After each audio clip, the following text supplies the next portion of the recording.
Allah alam. Okey, soalan ni agak panjang untuk saya jawab. Cuma saya nak ringkaskan. Ada beberapa benda. Pertama, kita kena akui ada perkara, banyak juga perkara yang Sunni dan Syiah ini sama. Sebab macam la ilaha illallah Muhammadur Rasulullah sama. Salat banyak benda yang sama. Walaupun ada berbeza, tapi banyak juga benda yang sama. Kita kena adil lah. Dia subuh pun 2 rakaat. Cuma dia kunut sebelum rokok. Dia kunut sebelum rokok. Dia ada kunut. Kita dalam mazhab Syafi'i dia kunut selepas rokok. Dan kunut sebelum rokok juga ada dalam beberapa hadis.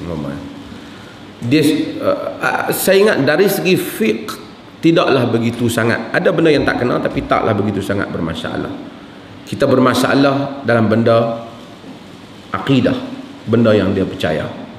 Benda yang dia percaya. Ada contohnya berlebihan memuja kaum keluarga Nabi. Sunni sayang keluarga Nabi. Yang ni kita tak nak, kita sayang. Anak kawan, macam saya kata, anak kawan kita, baik kita, kawan baik kita mati, meninggal, anak dia kita jumpa, kita kata Allah, kita main ni bapa hang baik semua dengan aku. Itu masa itu kita sayang pada kawan baik kita. Ini kalah keturunan Nabi kita sallallahu alaihi wasallam, tentu kita sayang. Tapi kita tak berlebihan. Kita tak berlebihan, kita ada limit je. Hatta Nabi ada limit dia. Untuk kita tak boleh mengangkat Nabi seperti mana kepada maqam ketuhanan. Tapi bila ada amalan-amalan yang dibuat yang akhirnya cuba membesarkan, dia cenderung pergi kepada Syiah. Ini kita jaga-jagalah. Kadang-kadang fokus sepenuhnya semua kebelakangan ada. Semua keluarga Nabi. Macam penentuan kebaikan itu ditentukan, dia ni keluarga Nabi ke tak? Dia ni Habib ke tak Habib? Ini benda-benda yang kadang-kadang orang awam tak salah, tapi dia terlalu minat agama, tapi dia tak apa dapat bezakan antara right dan limit, antara hak dan batas, antara hak dan batasan.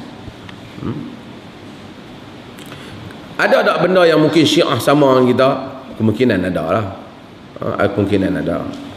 Kita tawaf, dia pun tawaf, kita tengok sama. Cumanya hak tak sama, sekali bila dia serabut, kita panggil Ya Allah, dia panggil Ya Ali. Yang tu dia jadi tak sama. Dia jadi tak sama. Dan dalam Syiah tu sendiri dah timbul banyak madrasah-madrasah dah. Puak-puak yang tak suka dengan amalan sebahagiannya. Yang ada sehingga di kalangan Syiah yang pelik, ada disebut sebagai Wahabi Syiah. Wahabi ni pertentangan lah dengan Syiah ni, puak-puak ni. Ada Wahabi Syiah kerana dia anggap mengkritik amalan-amalan yang dianggap syirik yang dilakukan oleh orang Syiah. Dia dipanggil sebagai Wahabi Syiah oleh terutama beberapa orang tokoh-tokoh moden daripada Lebanon dan sebagainya. Dia panjang.